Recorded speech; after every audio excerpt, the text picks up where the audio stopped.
Okay, hello and welcome. Tonight's edition of Coach's Corner. A lot of firsts going on here tonight. I'd like to officially announce that Coach Dave Serrano and I are kind of joining forces, and we're going to be part of the Coach's Corner where we cover all the bases, everything related to youth baseball, high school travel, college baseball, and beyond. And we're really excited to have our inaugural first team guest, part of the Lamar Cardinals and part of the Southland Conference, Coach Will Davis. Thank you for joining us tonight, Will. Hey, really happy to be here. Thank you guys for having me. Oh, very, very welcome. We're really excited. I think we caught you at a great time. I don't want to jinx anything, but we're off to a great start. And I want to talk a little bit about that hot start. One of the things that I noticed is that, during this 5-0 start, your pitching really been off to a great start. Can you talk a little bit about that and how does your pitching staff? How did you comprise your pitching staff? Is it a lot of older guys, or are there any new guys, new faces this year in the 2023 Cardinal roster? Yeah, Walter, we have a lot of new guys on the pitching staff. I think we have 5 returners with more than 20 innings. But we returned none of our weekend starters, and we lost our closer as well. Our number 2 bullpen guy is back, but really other than that, it's pretty much all new faces, either through the transfer portal or junior college. And then we have some guys that were in the program last year that have taken on bigger roles. But it's been great. We've used 13 arms through 5 games, and they've all pretty much done well. And it's been great to see. We've had 3 saves with 2 different guys. So to see guys be able to do that, it's been pretty cool. Well, congratulations on your start. I know every coach wants to get out of the gate well. I noticed some things. Kudos to your pitching staff. Your numbers are fabulous. Looks like you got out of the gate a little slow offensively, but as a coach, I think you'd take pitching and defense every day of the week to start the season. Your defense has made 1 error, and fielding at a .995 is phenomenal. The other thing I noticed, I think, as a coach, when you put a schedule together, you want to be challenged. And 4 out of your 5 victories have been one-run victories. And I think that's huge when you're building your team for conference play down the line, is figuring out ways to win the tight games. I mean, it'd be nice to be 5-0 and win 20-0, but what do you learn about your team in those kind of games? So you're not only are you winning, but your coaching staff is learning about your team, and your players are learning about themselves. Yeah, Dave. I mean, myself and Scott Hatton, our hitting coach, and Sean Snedeker, our pitching coach, were just sitting here talking, and it's crazy. This time last week we hadn't played a game yet, and we've played 5 games in the last 6 days, and like you said, 4 of them 1-run games. Really, 3 saves and 2 walk-off wins. So, I don't know how you can draw it up like that. I mean, every pitch for all 5 games has been important. And so, we have learned a ton. It's crazy. Really, the funny thing is we've seen the relievers 2-3 times now, and the weekend starters, are starting to throw their second time here starting tomorrow. It's like, wow, it feels like forever since I've seen the weekend guys. So we know a lot about our bullpen. I'll say that. And we have gotten a season's worth of experience almost in 5 games. So I couldn't be any happier with the way it's worked out. Like you said, Dave, it's us coaches like to have that 20-2 low heartbeat game, late in the game, emptying the bench. But, if you knew you were going to win, I think you'd take the 1-run wins, over those any day. Absolutely. And Will, I'd like to find out a little bit. You're in what, year 6 now at Lamar? Yeah, that's right. I'm wondering if you could tell me, I know when you came over from LSU, you had 7 or 8 years at LSU, you took over Lamar. You truly were rebuilding a program at that time. It kind of speak a little bit about where you're at, a little bit about what makes Lamar unique, and where you're recruiting from with regard to Lamar University. Yeah, Walter, we Coach Jim Gilligan was the head coach here for a long time, 39 years, and he did a great job and had a lot of success. And retirements just nowadays, and Dave, you might be the last person to ever retire from college baseball. I don't know, there, you just don't see it really anymore, especially at mid majors. You either usually at mid major do well enough to get another job, or you get fired, unfortunately, and so for him to retire, it just kind of left a little bit of a void in recruiting for a few years. And so it kind of put us in a little bit of a hole, nothing that he could have avoided, obviously. I mean, it's not his fault. And in fact, he did a lot of things to help mitigate that. But it was just a rebuild. Yeah, I mean, there was no other ways about it. Coming into it, you thought, okay, we'll figure a way to win. But the truth is you have to go through it. And, it took a few years to get going. But, the biggest thing that you start to get good players, you start to get your players experience. But I think one of the biggest things is just getting those big wins and that program momentum. Enough can't be said for that, for the guys believing that they can win. And so, we had a few of those in 2021, and that kind of got us over the hump. And then, last year we had a great year, and, we're off to a great start this year. Hey, Will, you're coaching in the great state of Texas, where there's a lot of great baseball. There's great college baseball teams, and it's very similar. I think when I was at Cal State Fullerton, maybe they had more longevity of tradition. But when we went up against the USCs and the UCLAs, kind of like what you do against the Texas and the TCUs and the Texas A&M, what's the separator for you when you're talking to kids and trying? What's the separator for Lamar University to get those kids to want to come to your university?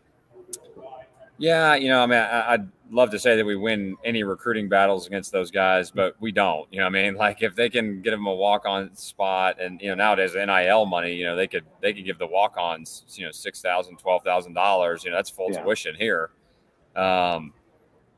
We've got to pretty much just be recruiting our own little niche thing, and we've kind of done that. And but as far as going toe to toe with them, I think one of the biggest things is just the experience factor. Like we have 2 freshmen on the 40-man roster, and A&M started 3 freshmen. Now they're studs. Don't get me wrong. Jace LaViolette hit 3 home runs against us we played him in a fall game. He hit 3 home runs in the game. So we were really worried about him, but he didn't do anything the other night. That's not to say, it's because he's a freshman, but, freshmen are going to have some ups and downs, and they're trying to figure it out right now, whereas I have 6 returning starters, so, it's a good time to play them early before those talented players and that great coaching staff figures it out. But, I think that's a little bit of a benefit for being in a mid-major if you have your guys and you play your style and your game and it. Whereas sometimes they're still going to go after those stud freshmen because obviously it can pay dividends for them. But while they're waiting for them to figure it out, sometimes maybe we can sneak up on them a little bit. Yeah. Now, Will, let's continue on that. Do you foresee yourself going forward at Lamar being more JUCO heavy or transfer heavy, or where does the high school senior come with regard to your recruiting classes in the future? Yeah, Walter, it's really tough. I think we have to be, and we saw this coming during COVID, and we kind of pivoted and said, I don't know how many more scholarships we're going to be handing out to high school kids, just the inconsistency with it, with their development. And then just the fact that, like we've lost our Friday night starter the last 2 years to Oklahoma. We're Oklahoma's JV team. So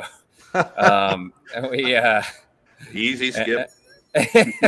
Yeah. So Skip calls me to schedule next year, and I'm like, oh, well, we got to play so you can see who you want to take, But no, look, they do a great job, and I'm happy for the kids. But both guys were from Oklahoma, and it's a great opportunity for them, and they all did it the right way here with us. And it's kind of cool to see in a way, as much as you hate it for your own team. But, it's one of those things where, I'll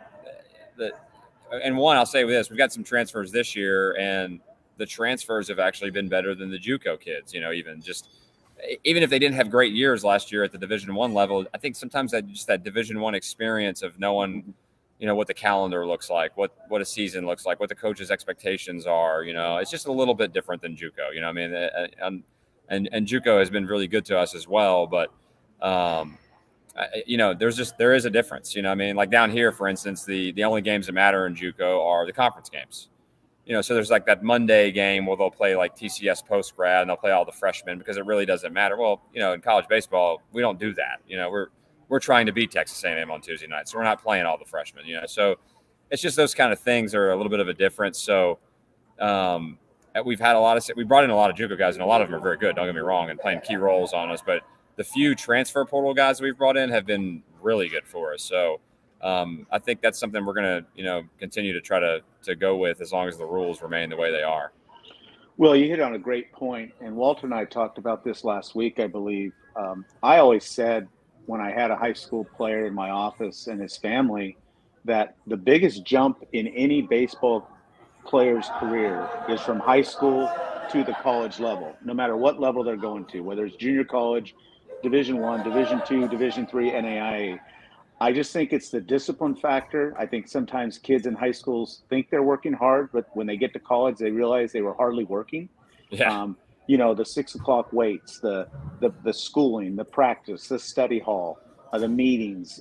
It's hard. It becomes hard if you're not disciplined to do that. And I know not all high school programs are doing that. And would you agree that it is the biggest jump in their career if they're coming from high school as a senior to a Division I school? I mean, 100%, Dave. I mean, yeah. I mean, yeah, you know that better than anybody. I mean, and we would see it, like, when I was at LSU, it was crazy. Like, Alex Bregman obviously came in working really hard, but a lot of kids had to get there and go, oh, like every day I have to do this or I'm going to get beat out. What I mean? And that's, you don't, in high school, you just don't do that. It's just not that expectation just because the competition one is not maybe as good. And then just, the guidance, I guess, necessarily is not, there just, and once again, it's because of competition. I mean, really, when you get up and there's always going to be another kid coming behind you, and you don't know who they are. You don't know who the coaching staff is recruiting.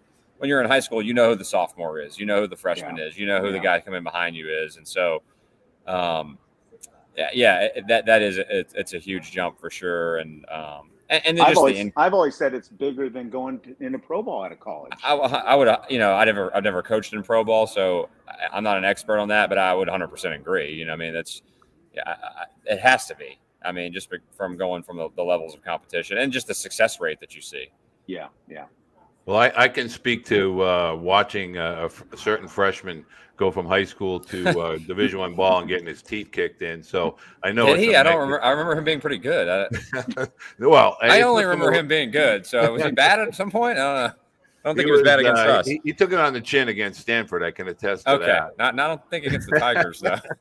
So I want to ask, in a lot of parents, when we start talking about college baseball and all this Power 5 stuff, I lived in Louisiana, as you know, for about 7 years, and I can attest to the fact that the Southland, I know you're a new addition to the Southland Conference as of 2022, but Southland Conference is really pretty good. When you take Matt over there at Southeastern, you got McNeese, you got UNO, Blake Dean, you got these guys. I mean, this is a pretty good conference. Can you talk about your your out-of-conference schedule is pretty good when you talk Missouri, Texas A&M, but your conference schedule is very, very competitive.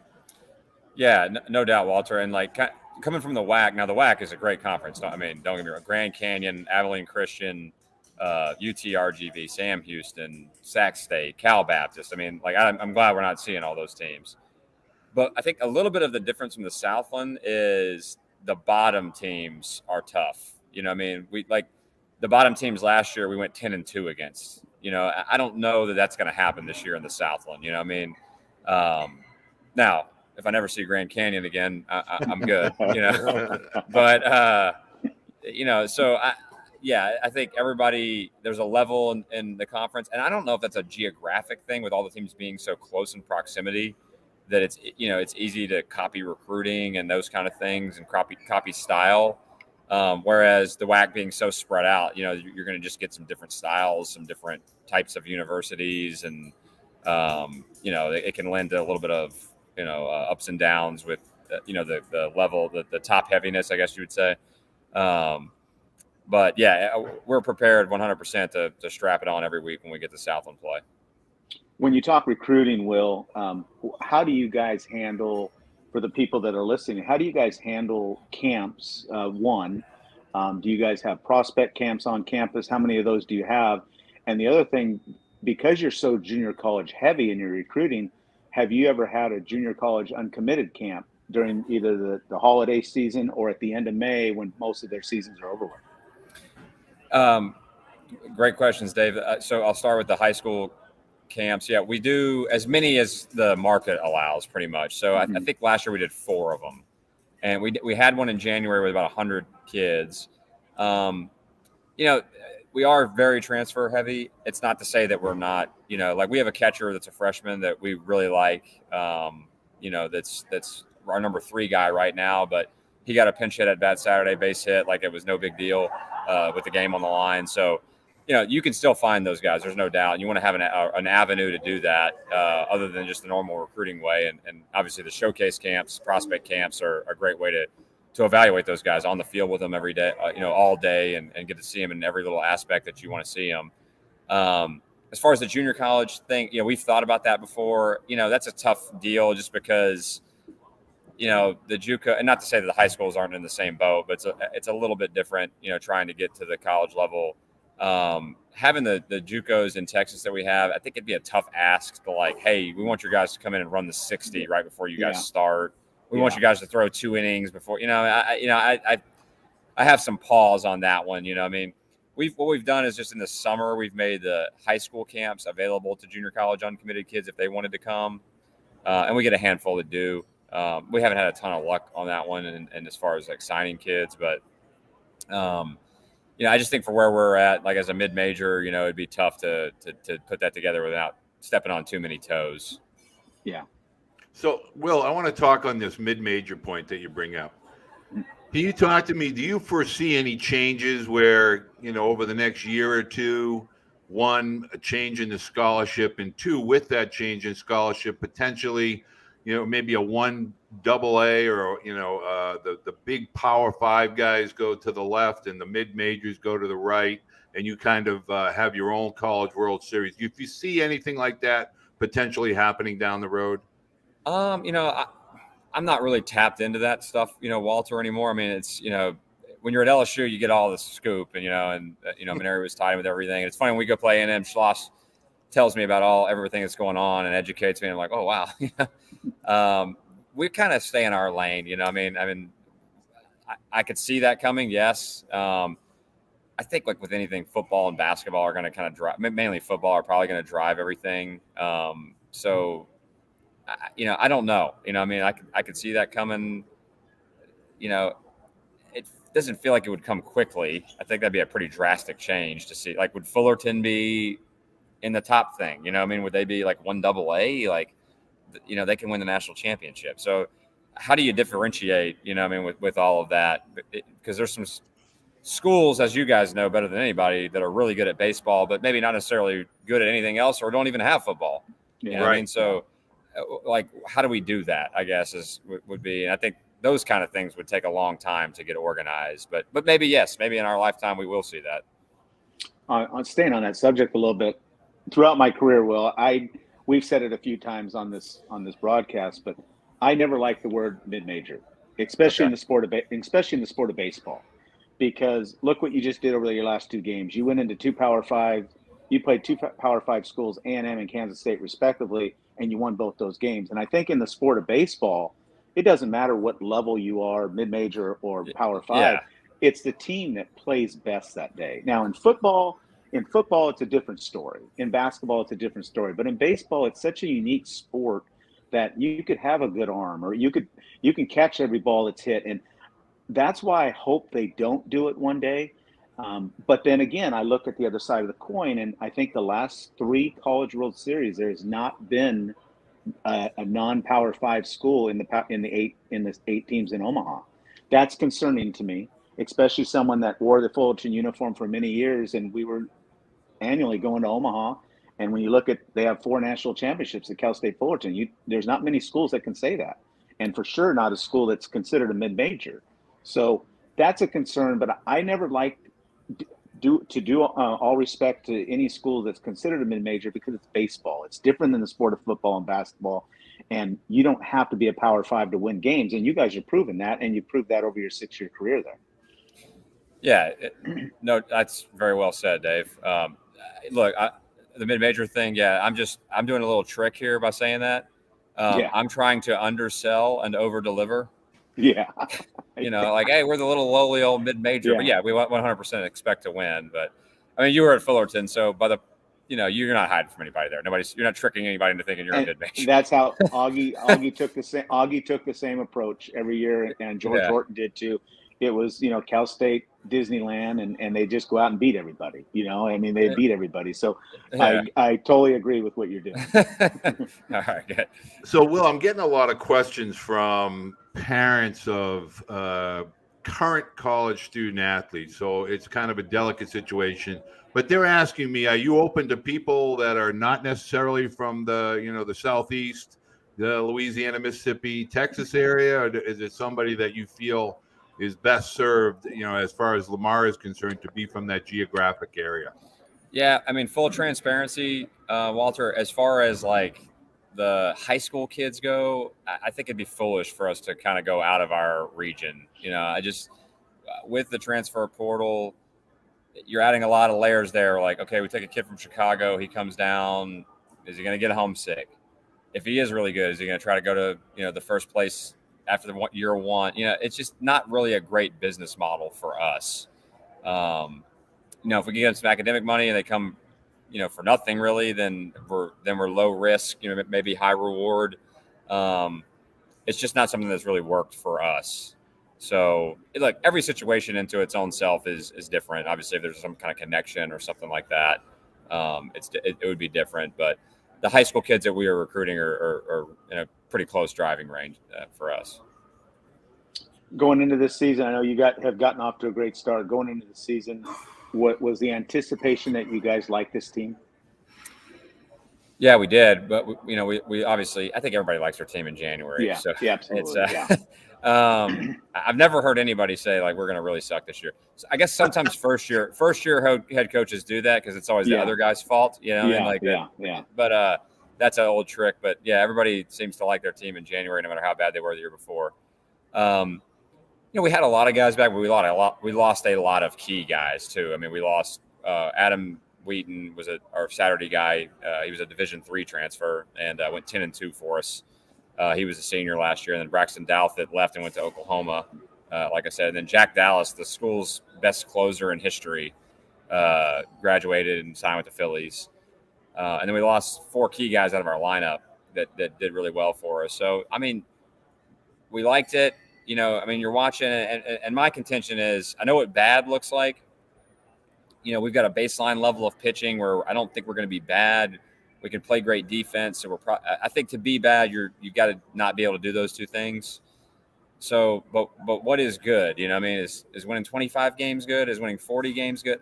For me, that's all predicated on individual players having great years. Yeah. And if I could predict that, then I wouldn't be talking to you guys right now. I'd probably have to be, if you could bottle that up somehow and figure that out, you'd be a gazillionaire. So, obviously we're off to a great start, but it's, we knew we weren't bad, but we didn't know how good we could be. And I guess, we still really don't. Yeah. Will, I want to follow up one of the things you were talking about with your, one of you guys leaving for Oklahoma. Do you find yourself as a staff being apprehensive when it comes to sending out Lamar Cardinals for summer baseball? Are you an advocate of the summer leagues? Do you try to keep everybody close to the vest? How do you do that in this world of transfer portal heaven? Yeah, Walter, it's kind of hard not to be guarded on that. If the guy is eligible to transfer, if he hasn't already transferred once, that first year that it was available, we had like one guy wanted to go in the transfer portal and we had the exit meetings, but then lo and behold, by June 30th, like 2 more guys did that were playing summer ball. And it's like, why didn't you say that on June 2nd? It's hard not to raise a few eyebrows in the direct direction of summer leagues, so you got to be smart about it. Some guys need that development. And then, you got to know who you can trust, I guess. In regards to the transfer portal, and I get the whole rule. I wasn't a big fan of it because it's the wild, wild west now. Yes. But don't you think at a place, being in the leadership role at Lamar, you've already lost some key guys. You said that to Oklahoma. But don't you think you could benefit just as much because of those guys that come out of high school and have their eyes really big that I'm going to go here and succeed, and they realize I'm not getting any playing time, and that's when they come back to your place? I think so, Dave. Yeah. So for me, if you can either cry about it or you can pivot, And so we've chose to pivot. And so like our starting shortstop came from Stephen F. Austin. Our Friday night starter came from Stephen F. Austin. The kid we started against A&M went to SIU Edwardsville last year. So, yeah, I mean, you got to roll with it. And if you're going to lose a guy, then you got to try to get a guy. I mean, it's one of those things where you got to be adaptable for sure. Yeah. I have this one question that I have to make sure I get because Mom has asked it 3 times. So I guess I have to ask this. How do you as a staff or you as a head coach identify a potential Division I recruit? In other words, could you kind of share some attributes or something that just stands out that makes that Division I guy, he definitely has X skill sets. This is a recruitable Division I student athlete. Can you share your opinions on that topic? Yeah, I mean, that's a very you're casting a wide net on how to answer that. I mean, I think, on the position player side, you're looking for certain traits that are going to allow that person to play X amount of positions. Obviously the 2 things that help a person play a position are athleticism and arm strength. I mean, if I'm just putting it down into boiling it down into basics, the better you are at those 2 things, the more things that you can play. So that's one thing. I mean, you got to be able to, because it's hard to watch a kid enough to know, okay, this guy can play this, until you get him on your campus. I've seen kids look really good at shortstop in a snapshot, and then you get them on campus and, it's 18 throwing errors in the fall and, that kind of thing. So, that's the thing. And then just for me, it's not a lot of swing and miss on the offensive side, finding the barrel, and then obviously the same athleticism that translates hopefully to the defensive side is going to translate to the offensive side as well, as far as foot speed and all that stuff. And then you're looking for build and all those things and trying to project, what they could become, frame, do they have broad shoulders? Do they not? What's their body type? Is that a body that's going to get better? Is that a body that's peaked? Is that a body that's going to get worse? And then the pitching side is tough, because the biggest thing that's going to play for us, especially at the mid-major level, is strikes, and like for me, there's a baseline level of velocity, and the best guys that we've had, it's fastball for strikes, and then how good is their second pitch? Like the best guys we've had at Lamar, that's it. And we had a guy that threw 100 miles an hour, and we could never pitch him. And at the same time, against A&M, we rolled guy after guy, 87, 88 with a breaking ball, and, they got 5 hits. So, I mean, it's easy to get caught up in velocity and all that stuff, and I know all the big league numbers and all that, but for us, what wins is the ability to throw strikes with a fastball and then get swing and misses on a second pitch. It doesn't necessarily have to be a breaking ball. Obviously, it could be a changeup or something else, split or something, but that's what attracts us, and for a guy. And projection for us almost doesn't even really matter because we could project to lose them. So, we're looking at, what's going to play. I want to ask you a question, Will. I don't know how much time we have left, Walter, but I think this is an important question for you to answer for the people that are listening. As a former coach myself, I know when we were recruiting a young man, and even after he committed to our school, how much stock do you put in? And maybe you're not dealing with it. It might be your recruiting coordinator or one of your assistant coaches during that summer before they come in, or even during their high school senior year, of accountability of getting their paperwork in, doing the stuff they're supposed to be doing to get into school, getting their transcripts in. As a coach, how much of a red flag goes up when you have that recruit that you're continuing to have to remind him to get that stuff in on how's he going to make it here if he can't even do this? Huge red flag, Dave. I mean, yeah, I deal with all that. I've continued to do that even as the head coach, just because it gives me a way to constantly communicate with the recruits. And for me, like if I'm not doing that, maybe I'll miss the social media home run the kid hit, but if I'm constantly the one that's getting the admissions checklist and I'm saying, hey, you need to get your meningitis shot in, it's giving me weekly contact with the kid. It's ensuring that I'm doing that. So, and then we talk about what's going on, it makes me contact them each week. And so, yeah, we have had guys like that in the past, and typically they don't make it. You know what I mean? And that's, and of course, that's a hard thing to find out, you know, whether a kid's going to do that until you actually have signed them and you're starting to do all that stuff. You're right. You're right. You're exactly You know, just because that high school coach wants you to sign them. So they're not going to tell you that they're not, you know, and obviously you can do all the homework you want, but people are going to speak highly of the kid usually, unless he's an absolute not good kid. But yeah, just all that, taking care of business. I mean, that's the biggest thing. And you know how it is with all the moving parts in a program, the showing up on time for bullpens and weights and all the moving part, all the things that happen in a day of a baseball program. If you've got people that can't handle business, it'll never work. Yeah. So yeah, you're right. It is a huge red. I like the kids that get stuff done on their own. They're low maintenance. It's not always coach. Like, how do I do this? How do I do that? You know, I don't know how to do FAFSA, you know. Look, we're a resource for everyone, but when you're constantly not knowing how to do anything or getting things done, being able to get things done on your own, it's a big red flag. What a lot of families don't understand is it's a trust factor. And as a coach, you have to have trust in that individual when you're bringing them into their program, just like they have to trust you as their leader, that they're going to be around for the next 2 or 4 years, however long they're there. But it's also reciprocated by the trust that we've got to have as coaches on how much can I trust you in the moment that you're going to get the sign and you're going to know what we're trying to do. And it all goes hand in hand with all the stuff that we were talking about. No doubt. Like, how do we do, I always think about this, how do we do anything if people are not mature? I mean, like, you know, nowadays with the NCAA rules and the 8 hours, 20 hours, and we've got like 50 different report times during the day. Yeah. If I'm constantly, we're not taking roll, you know what I mean? So if guys are just, if 1 minute late, 2 minutes late, it throws everything off, you know what I mean? So it goes back to what you're saying. If you can't get paperwork in on time, if the college coach says, hey, you need to do this, and it doesn't, like for me, it'd be number one, like I'm checking myself out of class to get it done. Yes. Yeah. You know what I mean? Like by the end of the day, if he's got to ask a second time in a couple of weeks, then we have a problem. Walter, let me say one more thing. I thought you were going to go down the road. I have a saying, how you do anything is how you do everything. Yeah, absolutely.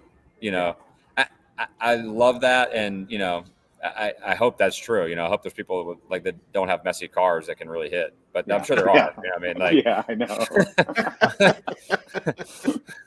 Well, Will, first of all, this is the first for Dave and I. I think it went swimmingly well. I'm really happy that we had you on as our first guest. I have great respect for you, as you know. We go back a little bit, and I'm really thrilled that you took the time to spend with us here tonight. Best of luck for the rest of the season. Have a litany of people that are now Lamar Cardinal fans, and they really have enjoyed this tonight. So thank you for getting us some time. I know you're a busy guy. It's in season, so we greatly appreciate you joining us tonight. Well, let me just say this. One, first I want to apologize because the Wi-Fi in my room was not working great. I'm at the Houston West Chase Marriott right now. We have the Sugarland Classic. And so I came down to the lobby. I'm like, the Wi-Fi will be better here. Okay, it's quiet. Let's do this. Well, then Northwestern State's whole team just checked in the middle of our interview. I don't know how – they were pretty loud. So I don't know if you can edit that out or – okay.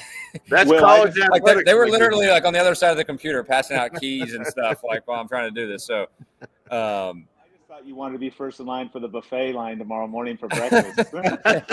So if Bobby Barbier somehow listens to this, I'm going to punch him in the face because like his whole team was checking in. No, I'm kidding. But hey, look, no, in all seriousness, I have immense respect. Obviously, Walter, we go way back to your time in New Orleans. And Dave, just obviously we got a chance to play at LSU. And just as a son of a coach, you know, a former college baseball coach, I'm just a big fan of college baseball and guys that have done it. And, you know, pretty cool what you guys are trying to do. I didn't realize I was the first, so honored to be on. Well, thank you, and I'll be following you guys this year, Will, and continue success. Thanks, guys. Very welcome. Thank you, guys. And look, every Thursday night now, as a matter of fact, make sure you join us every Thursday at 9 p.m. because from this point forward, the Coach's Corner takes on a whole new look. We're going to cover all the bases on anything and everything to do with baseball. We're going to talk baseball every week with regard to season series and events that happen throughout the high school and college season. So thank you for joining us tonight. We look forward to joining you next week. We will have a surprise guest on next week. We will announce it during the week on social media. Thank you to everybody, and we'll see you next week.